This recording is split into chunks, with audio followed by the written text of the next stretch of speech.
What's going on, everybody? Thanks for checking out the channel again. Appreciate you guys. Thank you guys for subscribing, liking. I love the comments. You guys are awesome. Hope you're having a wonderful day. Finally, it's sunny out here in Wisconsin. First day in like 3 weeks.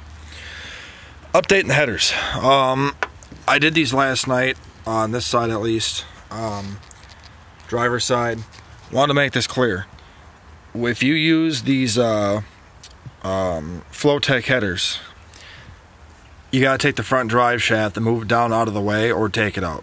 I could not get these headers to clear from the top originally.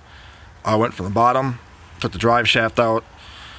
I couldn't get the thing to come back up, so I went from the top. Well, I'd end up taking the AC compressor off and out of the way. I had to take my second battery cable ground off. Intake had to come out. All plug wires got to come off. You have to move the AC line up over this way, and you fish it in, and you got to kind of smack it down. Well, I ended up breaking my dipstick tube, so be careful of that. And then for the coil holder thing, I had to bend that metal piece up, so I got to buy a new metal piece, a new dipstick tube. But I went from the top, and on the lower part, make sure that before you even put the bolts in the header, that you move your drive shaft to the outside of the header.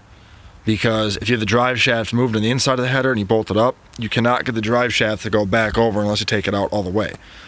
So I learned that one last night. So make sure when you do that, you fish the header down in there. It will not fall through the bottom. Go underneath there and move your drive shaft to the outside, or just bolt it right back in like I did. And the header goes on the inside part of the drive shaft in the front. And then I started a couple of bolts by hand. Those bolts are ultra close, or 7/16. This is what I had to use.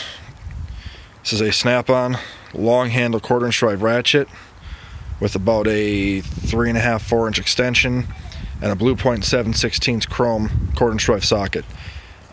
Wrench will not fit in there very well, so I had to end up doing this. Got them all tight though. They look nice, so just putting all this stuff back on now, and then I'll make a video on doing the other side too. So it's kind of like part 3, I guess. I know it's kind of odd videos. I'm not really showing how to put them in, but just some good tips and tricks.